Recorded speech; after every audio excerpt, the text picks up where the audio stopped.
Supreme court को जो कहना था एकदम खुल्लम खुल्ला सुप्रीम कोर्ट ने कह दिया। अब आप समझते रहिए, जनता समझ गई। पाठशाला में अगला चैप्टर जिसमें आपको बताएंगे एक एक घुसपैठिया को देश से कैसे निकाला जाएगा। मोदी शाह का ऑर्डर अब एसपी डीएम तक पहुंच रहा है, एसडीएम तक पहुंच रहा है और एक्शन ताबड़तोड़ शुरू है। पाठशाला में स्पेशल चैप्टर बांग्लादेश बॉर्डर पर तू चल मैं आया वाला सीन बना हुआ है। बॉस दो रिपोर्टर की आंख खोलने वाली रिपोर्ट, ग्राउंड रिपोर्ट देखकर आप भी हैरान रह जाएंगे। 370, 3 तलाक और राम मंदिर के बाद बीजेपी के लिए जो मुद्दा सबसे बड़ा है वो है घुसपैठिए का। दिल्ली से कोलकाता तक, मेरठ से मुंबई तक हर तरफ घुसपैठियों का साम्राज्य खड़ा हो रहा है और वोट खोर नेताओं की टोली उसे खाद पानी देने में कोई कसर नहीं छोड़ रही। सिस्टम लाचार था जब तक मजबूत इच्छा शक्ति और टॉप लेवल से क्रैकडाउन नहीं शुरू होता, यह समस्या दूर नहीं होता और इस समस्या से पार पाना नेक्स्ट टू इम्पॉसिबल दिखाई दे रहा था। लेकिन इम्पॉसिबल नरेंद्र मोदी के बुक में है ही नहीं। मोदी सरकार में ऐसे ही सारे काम किए जा रहे हैं जो लोग कह रहे थे कि असंभव है, हो ही नहीं सकता है, कोई करके तो दिखा दे, खून की नदियां बह जाएंगी, 370 तो हटाइए। सब हो रहा है आंखों के सामने और देखते जाइए। कोई सोच रहा था कि राम मंदिर का मुद्दा सुलझ जाएगा और राम मंदिर बन जाएगा? सोचा था आपने कि राम मंदिर बन जाएगा? पहले कहते थे विपक्षी नेता और विपक्षी दल के लोग भी, भाई ये सिर्फ कहेंगे कि राम मंदिर बनाएंगे, तारीख नहीं बताएंगे। और जब मंदिर बन गया तो एक नया नैरेटिव लेकर आए, बीजेपी ने बनाया क्या? तो पहले बीजेपी से क्या पूछ रहे थे कि तारीख बताइए? कुछ भी। कोई सोच रहा था कि 370 खत्म हो जाएगा? कोई सोच रहा था कि 3 तलाक एक झटके में खत्म कर देगी सरकार? इसी तरह घुसपैठ क्रैकडाउन शुरू हो गया और देश के गृह मंत्री खुद बॉर्डर प्रवास पर हैं बॉस, और एक्शन तो पूछिए मत। अभी आपको पूरा बताने वाला हूं डिटेल में कि क्या क्या एक्शन चल रहा है। मतलब गृह मंत्री देश के युद्ध स्तर पर कैसे लगे हुए हैं। बंगाल की हालत कैसी हो रखी है कि ममता बनर्जी सरकार में डायरेक्ट कैश ट्रांसफर योजना का लाभ जिन महिलाओं को मिलता था, जैसे कि लक्ष्मी भंडार योजना, इस तरह की योजना में जो 30 लाख नाम थे वोटर लिस्ट में, है ही नहीं। यह दावा बंगाल के मुख्यमंत्री शुभेंदु अधिकारी ने किया है। और सोचिए कि 30 लाख ऐसे लोग जिनका नाम ही वोटर लिस्ट में नहीं है, वो राज्य सरकार की योजना में कैश ट्रांसफर बेनिफिट ले रहे थे, मौज ले रहे थे, सरकार से पैसा आ रहा था। हद है। आप सोचिए कि वोट के लिए देश की जनता का हक मार रहे थे भाई, और कह रहे थे कि घुसपैठिया कौन घुसपैठिया? अब बता रहे हैं कि घुसपैठिया कौन, खुद ही घुसपैठिया लोग भागे भागे फिर रहे हैं। खैर पहुंचा दीजिए। पीएम मोदी ने लाल किला से देश से कमिटमेंट किया और बंगाल, बिहार, महाराष्ट्र, यूपी हर तरफ घुसपैठियों में भगदड़ मची हुई। जो लोग अभी तक छिप रहे थे, फर्जी डॉक्यूमेंट दिखा रहे थे, या जिन्हें लग रहा था कि वो छिपकर बच जाएंगे, उन्हें समझ में आ गया है कि छिपना सॉल्यूशन नहीं है। भागने का आखिरी मौका सामने है, आराम से भागने का आखिरी मौका सामने है। अब वो भाग रहे हैं और कह रहे हैं कि हां मैं बांग्लादेशी हूं, था, मैं घुसपैठिया हूं, मुझे आराम से मेरे देश तक पहुंचा। डेमोग्राफी डिवीजन सुनकर लोगों को लगता था कि ये क्या बवाल है, क्या बात है, क्या बात कर रहे हैं आप लोग, ऐसा हो सकता है क्या? डेमोग्राफी बदल जाएगा? लेकिन पिछले 70 सालों में इसने देश का सामाजिक, राजनीतिक और आर्थिक मिजाज बदल कर रख दिया बॉस। सरकारों ने सेकुलरिज्म के नाम पर राष्ट्रीय सुरक्षा से गंभीर समझौता किया और देश की डेमोग्राफी खतरनाक होने लगी, खासकर बॉर्डर के इलाकों की। उसके बाद मोदी शाह एक्शन मोड में आए। अब डेमोग्राफी चेंज को लेकर हाई लेवल कमेटी बनाई गई है, तो दूसरी तरफ बंगाल, बिहार से लेकर राजस्थान और गुजरात तक बॉर्डर सिक्योरिटी को अभेद्य बनाया जा रहा है। मतलब जो अवैध है उसे भगाओ और एक भी घुसपैठिए को आगे से अंदर मत आने दो। जो आए पहले उनको भगाइए और व्यवस्था ऐसी कर दीजिए कि कोई अंदर आ ना पाए। इस नीति पर काम चल रहा है, इस लेवल पर काम चल रहा है। कोई सोच रहा था, कोई कर रहा था, हिम्मत थी किसी में?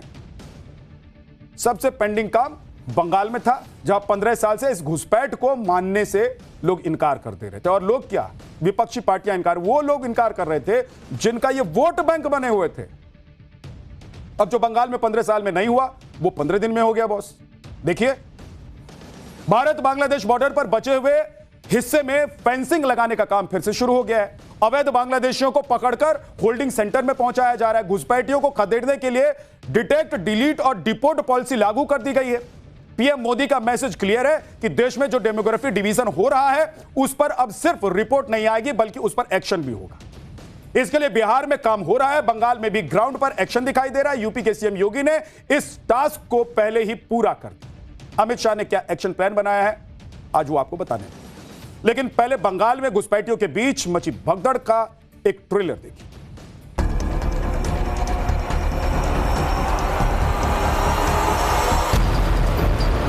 पहले तो वोटर लिस्ट में डिटेक्ट हो गया, उसका बाद वोटर लिस्ट में डिलीट हो गया,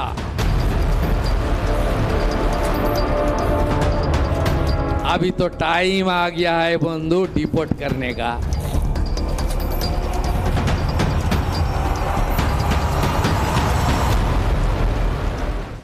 सरकार अगर सख्त हो तो कानून तोड़ने वालों में कितना डर होता है, उसकी तस्वीरें पश्चिम बंगाल के उत्तर 24 परगना से सामने आ रही है। सैकड़ों परिवार अपना सामान लेकर बॉर्डर पर पहुंच रहे हैं। वो लोग हैं जो अवैध रूप से भारत में रह रहे थे। इनमें से ज्यादातर लोगों ने आधार कार्ड और वोटर कार्ड भी बना लिए थे। लेकिन अब ऐसा नहीं चलेगा, क्योंकि घुसपैठ करने वालों को भी समझ में आ गया है कि अब संरक्षण देने वाला कोई नहीं बचा हुआ है। कल सीएम शुभेंदु अधिकारी ने भी साफ कर दिया था कि भागना तो है ही और भागना तो पड़ेगा ही। मुख्यमंत्री शुभेंदु अधिकारी ने पहले ही कह दिया था कि अब डिटेक्ट, डिलीट और डिपोर्ट किया जाएगा, लेकिन मुख्यमंत्री ने चेतावनी दे दी है कि जल्द भागो वरना सरकार को जो करना है वही करेगी। अब बांग्लादेशी घुसपैठियों में इसलिए भगदड़ मची हुई है क्योंकि बंगाल में एक के बाद एक होल्डिंग सेंटर बनाए जा रहे हैं। मालदा, मुर्शिदाबाद के बाद अब सिलीगुड़ी में कम्युनिटी हॉल को होल्डिंग सेंटर में तब्दील किया जा रहा है। जो लोग होल्डिंग सेंटर में रखे जा रहे हैं उनके दस्तावेज वेरीफाई किए जा रहे हैं, जिसके बाद उन्हें डिपोर्ट किया जाएगा। होल्डिंग सेंटर में पुलिस का सख्त पहरा है, सीसीटीवी से निगरानी की जा रही है। हमारी संवाददाता पूजा मेहता मौके पर ग्राउंड पर पहुंची। देखिए कैसे आंख खोलने वाले वहां की जो रिपोर्ट है वो सामने आई। पश्चिम बंगाल सरकार ने आदेश दे दिया है कि अगर पश्चिम बंगाल में कोई भी रोहिंग्या या फिर बांग्लादेशी नागरिक जो अवैध तरीके से पश्चिम बंगाल में रह रहा है तो उन्हें डिपोर्ट करने से पहले इसी तरीके के होल्डिंग सेंटर्स में रखा जाएगा। हमारी मौजूदगी फिलहाल मुर्शिदाबाद के उसी होल्डिंग सेंटर के अंदर है और इसी 3rd फ्लोर में जो है होल्डिंग सेंटर बनाया गया है। और आप देखिए यहाँ पर बैरिकेड है, रिस्ट्रिक्टेड एरिया जो है लिखा हुआ है, पुलिसकर्मी यहाँ पर मौजूद है और ऊपर किसी को भी जाने की अनुमति नहीं है। आप देखिए यहाँ पर और भी पुलिसकर्मी आपको दिखेंगे, क्योंकि ये रेस्ट्रिक्टेड एरिया है तो किसी को भी ऊपर जाने की परमिशन नहीं है। लेकिन कुल मिलाकर पुलिस की तरफ से कहा जा रहा है कि 19 लोग हैं, जिसमें महिला, पुरुष, बच्चे, जिनको इन होल्डिंग सेंटर में रखा गया है। सारे के सारे जो है बांग्लादेशी नागरिक हैं और उन्हें मुर्शिदाबाद के किसी न किसी इलाके से गिरफ्तार किया गया है। आपको बताते हैं कि यहाँ पर पुलिस के अलावा भी एक मेडिकल टीम है जो उनका ध्यान रखेगी और साथ ही टॉयलेट से लेकर पीने के पानी तक और साथ ही खाने पीने का तमाम इंतजाम यहाँ पर किया गया है। एक तरफ जहां पश्चिम बंगाल के अंदर डिटेक्ट और डिलीट का काम चल रहा है, वहीं पर दूसरी तरफ डिपोर्ट और ब्लॉक की पॉलिसी के तहत बॉर्डर पर बाड़ लगाने का काम भी जारी है। दरअसल घुसपैठ को स्थायी रूप से रोकने के लिए कड़े और बड़े कदम उठाए जा रहे हैं। पहले फेज में 27 किलोमीटर जमीन का मालिकाना हक सीधे तौर पर बीएसएफ को सौंप दिया गया है। बांग्लादेश बॉर्डर इलाके में फेंसिंग यानी कि बाड़ लगाने के लिए 43 एकड़ जमीन बीएसएफ को दी गई। भारत की बांग्लादेश से 4097 किलोमीटर की सीमा लगती है। इसमें पश्चिम बंगाल से 2217 किलोमीटर का बॉर्डर लगता है। इसमें 1600 किलोमीटर पर पहले ही बाड़ लगाई जा चुकी है, लेकिन पिछली ममता सरकार के ढुलमुल रवैये और भूमि अधिग्रहण न होने के फैसले की वजह से लगभग 550 किलोमीटर का हिस्सा खुला रह गया था, जिसे अब शुभेंदु सरकार बंद कर रही है। इसमें भी कुछ हिस्सा ऐसा भी है जिनकी जो बाड़बंदी है वो नहीं हो सकती है। वो बेहद दलदल वाला इलाका है और दलदली जमीन है। लेकिन जहां यह काम हो सकता था वहां पर युद्ध स्तर पर काम शुरू हो चुका है। देखिए कि जलपाईगुड़ी के चांगरा बांधा में फेंसिंग लगाने का काम शुरू कर दिया गया है। यहां पर पिलर की मार्किंग की जा रही है। बताया जा रहा है कि यहां पर फेंसिंग में जेवर वायर होंगे, यानी तार में बिजली का करंट भी दौड़ेगा। और इसी तरह से कूच बिहार में भी बॉर्डर एरिया में नाप जोख शुरू की जा चुकी है। स्थानीय लोगों को भी फेंसिंग के काम में खुशी नजर आ रही है। उनके दिल में और दिमाग में खुशी इस वक्त तैर रही है। भाई सब परेशान थे ना, आपको मालूम ही है। आधी रात में घर में चोरी हो जाती थी और चोरी करने वाला कहां चला जाता था पता ही नहीं चलता था। मवेशी खोलकर ले जाते थे, क्राइम करके भाग जाते थे। अब ये सब बंद हो जाएगा तो लोग खुश नहीं होंगे क्या? लेकिन जब फेंसिंग हो रही है तो हंगामा भी हो रहा है। करीब 6 दिन पहले कूच बिहार में 3 बीघा कॉरिडोर इलाके में विवाद हो गया था और बांग्लादेश की बीजीबी और स्थानीय बांग्लादेशी नागरिकों ने बीएसएफ के फेंसिंग के काम रोकने की कोशिश की थी। विजुअल ऐसे आए कि लाठी भाला लेकर बांग्लादेशी आ गए थे, लेकिन इन्हें समझना चाहिए कि एक तो कोई इलीगल काम नहीं हो रहा है और दूसरा लाठी भाला से डरने वाला टाइम अब रहा नहीं है भाई। अपनी जान बचाओ, ये बीएसएफ वालों को फ्री हैंड है। देश की सुरक्षा के सामने कोई आएगा तो उसे ठोक दिया जाएगा और इसीलिए शांति से जो हो रहा है उसे होने दो, ज्यादा बदमाशी मत करो। हालांकि बीएसएफ ने पूरे मामले को संभाल लिया और अब दोबारा इस इलाके में फेंसिंग लगाने का काम शुरू कर दिया गया है। 3 बीघा कॉरिडोर इलाके में हमारे संवाददाता की एक रिपोर्ट आप देखिए। ये जो पूरा हिस्सा आप देख रहे हैं ये पूरा अनफेंस्ड इलाका है। ये पूरा आप देखें, ये पूरा बॉर्डर जो है ये पूरा एक तरीके से हम कहें तो बीएसएफ यहाँ पर लगातार चौकसी करती है। और जो सामने आप पिलर देख रहे हैं ये दरअसल वो 0 पॉइंट है, उसके बाद से पूरा बांग्लादेश का जो हिस्सा है वो शुरू हो जाता है। आप सोचिए कितनी आसानी होती होगी बांग्लादेश के लोगों को यहाँ पर आने के लिए, इलीगल लोगों को यहाँ पे आने के लिए। आप भी यहीं रहते हैं? हम तो एक ही घर है, भैया है। भाई है, तो ये जमीन पहले क्यों नहीं दिया जा रहा था, आप लोग दे रहे हैं? ये बांग्लादेश का हिस्सा है आगे चल के? नहीं तो इंडिया है, जो थोड़ा देर वो बाद में वो बाजार का उधर वो बांग्लादेश है। तो वहाँ से लोग आते हैं यहाँ पे? इधर तो पहले जाना आना का था, बैरिकेड नहीं था जब। अभी तो जो बैरिकेड बना है वो माने रेडीमेड, हाँ अभी तो थोड़ा बंद हो गया। अभी जाने आने का कोई पहले लोग बहुत संख्या, हाँ कोई पहले जाता था, अभी नहीं है। चौकसी बढ़ा दी गई। हाँ अभी जो बैरिकेड होगा अच्छा होगा, हम लोग के लिए बहुत अच्छा होगा। आप चाहते हैं फेंसिंग हो? हाँ फेंसिंग हो, हम लोग चाहता है। तो जमीन आप लोगों ने दिया है? हाँ देता है, तो सारे आदमी दे दिए। कोई दिक्कत परेशानी? नहीं, कोई दिक्कत परेशानी नहीं है। तो ये इतने साल बाद आप लोग जमीन दे रहे हैं, पहले क्या जमीन नहीं मांगा जा रहा? तो इधर माने बैरिकेड होने के बाद नहीं था पहले, अभी हुआ, अभी देता है आदमी लोग। बॉस, बांग्लादेश के बॉर्डर से सिर्फ अवैध घुसपैठी नहीं होती थी, बड़े पैमाने पर स्मगलिंग और तस्करी भी हो रहा था। अभी बकरीद पर एक एक जानवर उधर टप जाता तो उसकी कीमत दोगुनी हो जाती, लेकिन अब पिन ड्रॉप साइलेंस है। आप देखिए कि पश्चिम बंगाल में बांग्लादेश से सबसे ज्यादा घुसपैठ मालदा और मुर्शिदाबाद के रास्ते होती है। यहां की नदी घाटियों और खुले इलाकों का इस्तेमाल अवैध रूप से सीमा पार करने के लिए किया जाता रहा है।